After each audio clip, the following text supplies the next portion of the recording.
Welcome back to another episode of True Crime Untold Cases. I'm your host, Harper Quinn.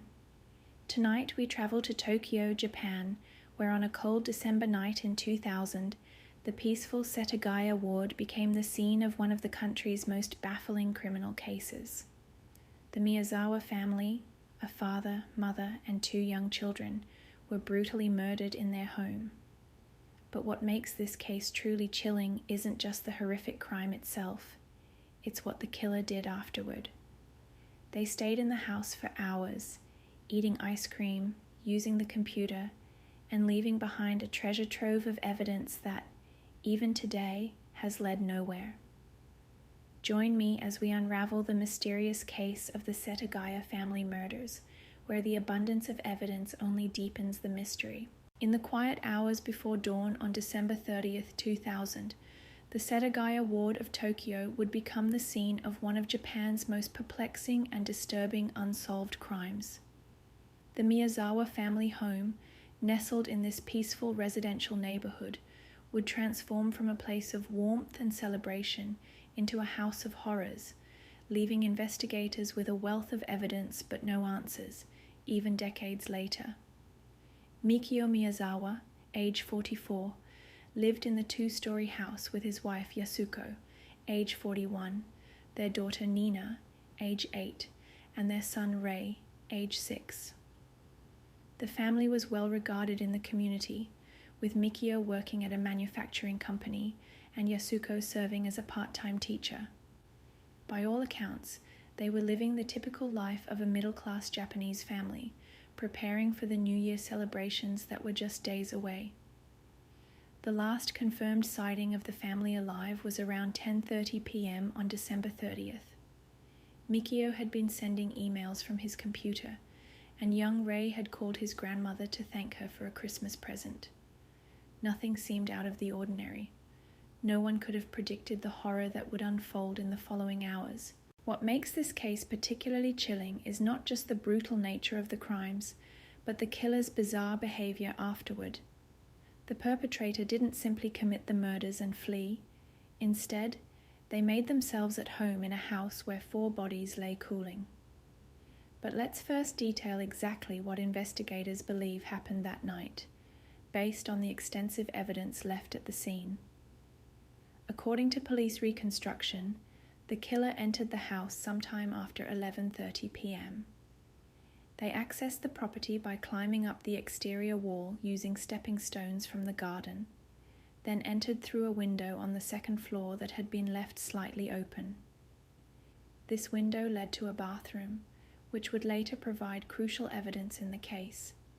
The first victim encountered was likely Mikio Miyazawa. He was found on the 2nd floor, having apparently confronted the intruder. The attack was savage and personal. Mikio had been stabbed multiple times with a sashimi knife taken from the family's own kitchen. The killer then moved through the house, systematically attacking the rest of the family. Yasuko was found on the 1st floor, having been stabbed repeatedly. Both children were found in their beds, suggesting they may have been asleep when the attacker reached them. Young Rei had been strangled, while Nina was stabbed multiple times. The violence was extreme, suggesting a crime of intense emotion rather than a simple burglary gone wrong. But what happened next has baffled investigators and criminal psychologists for decades. Instead of fleeing the scene, the killer settled in for what appeared to be a leisurely stay in the house. The evidence shows that after the murders, the perpetrator spent several hours in the home. They used the bathroom, leaving behind bodily waste without flushing. They helped themselves to ice cream from the family's refrigerator, leaving the empty container in the sink. They drank barley tea from the Miyazawa's cups. Perhaps most bizarrely, they took time to use the family's computer, browsing through various websites. The killer even appeared to take a nap on the sofa, using a jacket belonging to Mikio as a makeshift blanket. This behavior suggests either a stunning level of comfort with the horrific scene they had created, or perhaps a severe psychological disconnect from reality. The evidence left behind was substantial, and in many ways unprecedented. The killer left DNA from multiple sources: blood, hair, feces, and skin cells. They left fingerprints throughout the house. They even left behind clothing items, including a hip-hop style jacket with a distinctive Raider logo, believed to have been manufactured in limited quantities. The physical description built from the evidence was quite specific. The killer was male, roughly 170 centimeters tall, with blood type A and a shoe size of 27.5 centimeters. They had a mix of Asian and European DNA markers, suggesting they were of mixed racial heritage. Their hair was light brown or brown, and analysis suggested they had recently used a specific type of hair dye. Even more specifically, investigators found traces of sand that was eventually traced to Edwards Air Force Base in California. The killer's clothing contained unusual fibers that matched those used in Korean-made blankets issued to U.S. military personnel. These clues led to speculation about a possible connection to American military bases in Japan, though this lead, like many others, ultimately led nowhere definitive. The murder weapons were recovered at the scene: a sashimi knife from the Miyazawa's own kitchen and a box cutter the perpetrator had brought with them. The box cutter was eventually traced to a store in the city of Kanagawa, suggesting the killer had some connection to that area. But despite this wealth of physical evidence, the case remained unsolved. One of the most puzzling aspects of the case was the killer's choice of clothing. They wore a wool ski cap, a dark jacket, and pants with cargo pockets. The clothes appeared to be a mix of Korean and American brands, some of which were relatively uncommon in Japan at the time. The jacket, in particular, became a focal point of the investigation. It was determined to be part of a limited production run, with only a few hundred ever made. The timing of the murders, just before New Year's celebrations, added another layer of mystery to the case. In Japan, New Year's is traditionally a time for family gatherings and renewal. The Miyazawa family had been preparing for these celebrations, with evidence of holiday preparations found throughout the house. The killer's decision to strike at this time, and their subsequent casual behavior in the house, suggested either a complete disregard for Japanese cultural norms or possibly a deliberate attempt to violate them. The investigation that followed was one of the largest in Japanese criminal history. Police collected over 12,000 pieces of evidence from the crime scene and interviewed thousands of potential witnesses. They created detailed computer reconstructions of the crime and conducted extensive DNA analysis. The case file grew to over 40,000 pages, and yet the killer's identity remained elusive. The impact on the Setagaya community was profound. Japan has one of the lowest crime rates among developed nations, and random home invasions resulting in multiple murders are extremely rare. The fact that the killer spent hours in the house after the murders, casually consuming food and using facilities, struck a particular chord of horror in the public consciousness. It challenged the fundamental sense of security that many Japanese people took for granted in their homes. The investigation's unprecedented detail revealed even more peculiar aspects of the killer's behavior and appearance. Forensic analysis of the hair samples found at the scene indicated the perpetrator had used a specific type of hair dye containing the chemical diaversion D, which was primarily available in Korean markets at the time. This finding aligned with other evidence suggesting connections to both Korean and American products. The clothing worn by the killer became a crucial focus of the investigation. The Raider jacket was particularly interesting. It was manufactured by a Korean company called SCM Corporation and was part of a limited production run of only about 130 pieces. The jacket had been sold primarily in the Korean market, adding another layer to the geographic puzzle of the killer's origins. The shoes worn by the perpetrator were equally distinctive. They were determined to be Slazenger brand training shoes, size 27.5 centimeters, which showed signs of repair work on the heel using a specific type of rubber material. This detail suggested someone who either couldn't afford new shoes or had a particular attachment to this pair. One of the most baffling aspects of the case was the sand traced to Edwards Air Force Base in California. Forensic analysis revealed that these sand particles were found on the killer's clothing and matched the unique mineral composition of sand from that specific location. This discovery led investigators to pursue several theories. Had the killer been stationed at or visited Edwards Air Force Base?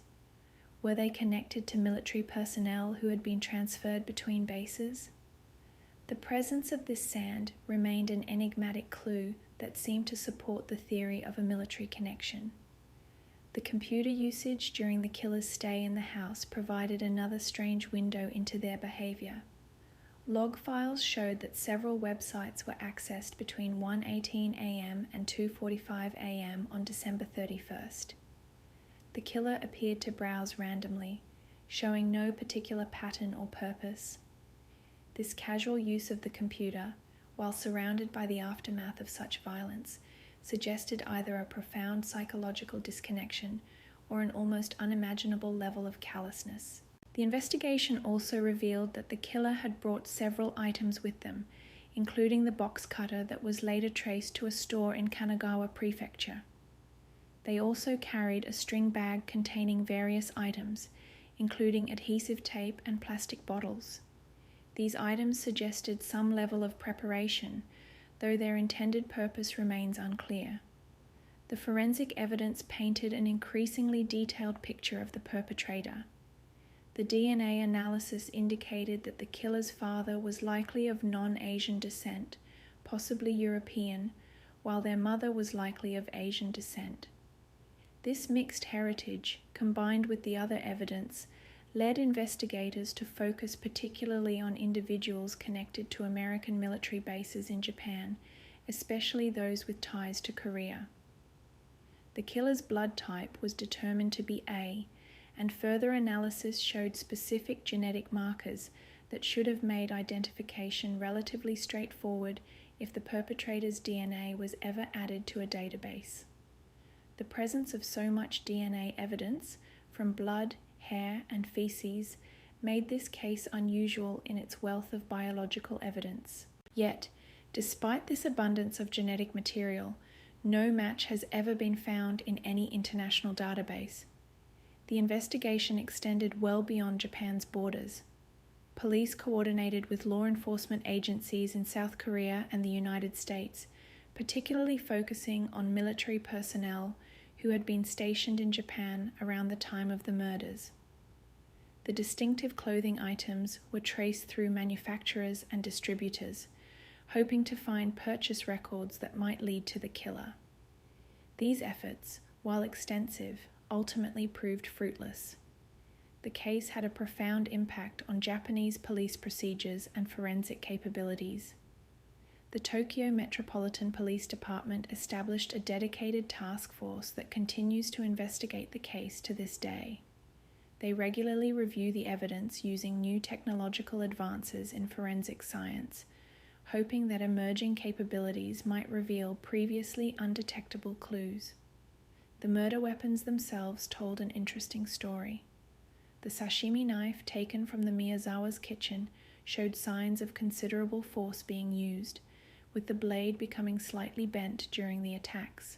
The box cutter the killer brought with them was eventually traced to a specific manufacturing batch, but the distribution chain was too widespread to narrow down a specific point of sale beyond the Kanagawa region.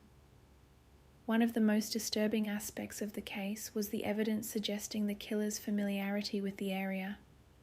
The method of entry, using stepping stones from the garden to climb to the second-floor bathroom window, indicated someone who had either observed the house beforehand or was remarkably lucky in finding an accessible entry point. This led investigators to consider whether the Miyazawa family had been specifically targeted, though no clear motive was ever established. The killer's decision to remain in the house for hours after the murders continues to puzzle criminal psychologists. They used the bathroom without flushing, ate ice cream from the refrigerator, and drank barley tea.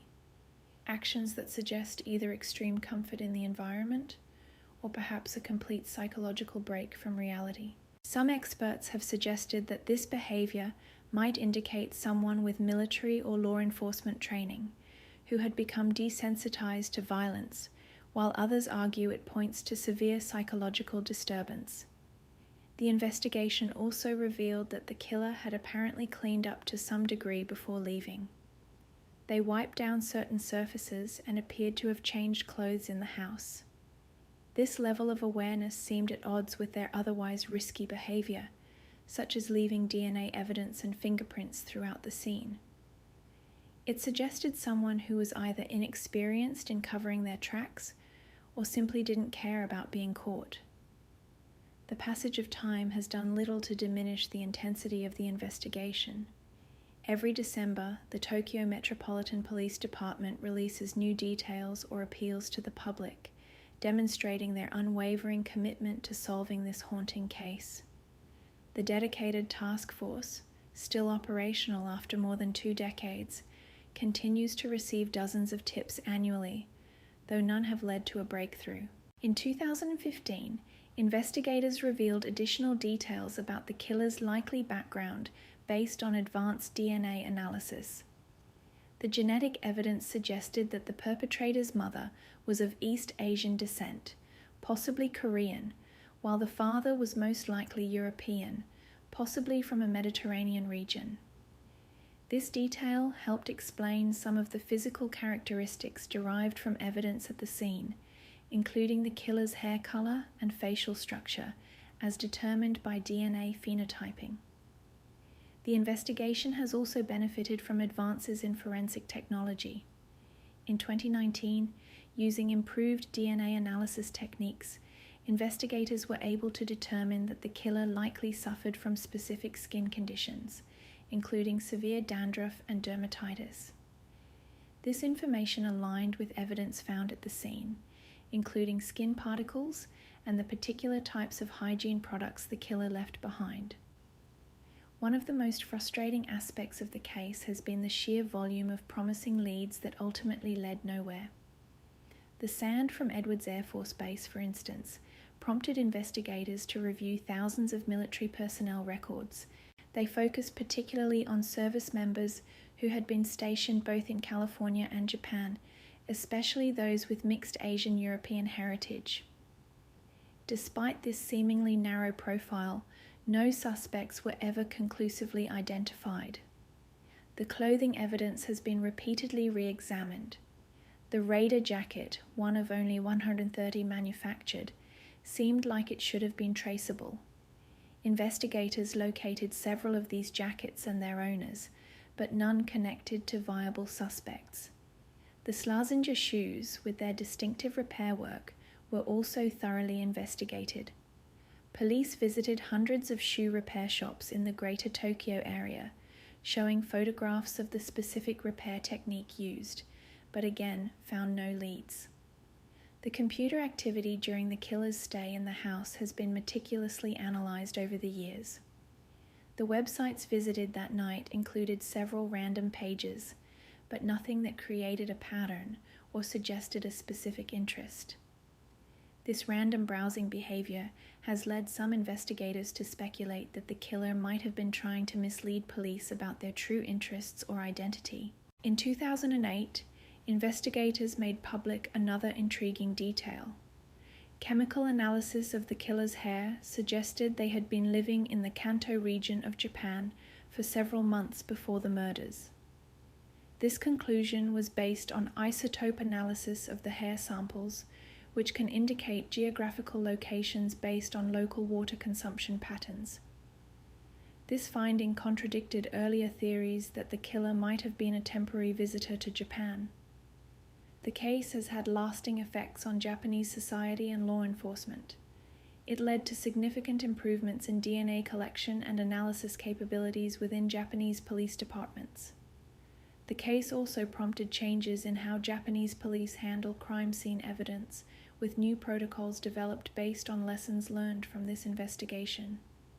The Miyazawa family home stood empty for years after the murders, becoming a somber reminder of the tragedy. Eventually, it was demolished, though the site continues to draw attention from those interested in the case. Local residents still leave flowers at the location, particularly around the anniversary of the murders. The case has generated numerous theories over the years. Some investigators believe the killer must have had military training, citing the methodical nature of the break-in and the killer's apparent comfort in high-stress situations.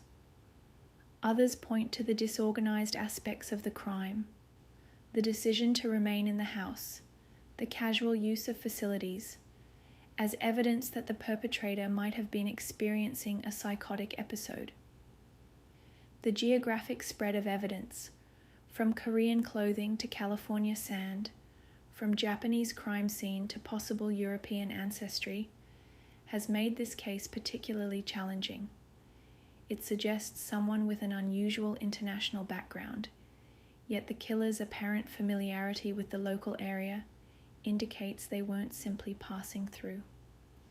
As we approach another anniversary of this tragic event, the case remains one of Japan's most infamous unsolved murders. The wealth of physical evidence, which should have made this case solvable, instead stands as a testament to how someone can leave behind so much of themselves and still remain a ghost. The killer's DNA profile sits in databases worldwide, waiting for a match that has never come. The Setagaya family murders serve as a reminder that even in our modern age of advanced forensic science and international law enforcement cooperation, some criminals manage to slip through the cracks. The case continues to fascinate and frustrate investigators and crime analysts worldwide, representing both the potential and the limitations of forensic science. For the families and friends of the Miyazawas, and for the investigators who have dedicated years to this case, the wait for justice continues. Each passing year brings new technologies and possibilities for solving this crime, but also takes us further from that terrible night in December 2000, when a family's life was brutally ended by someone who remains, despite leaving behind unprecedented physical evidence, a shadow without a name.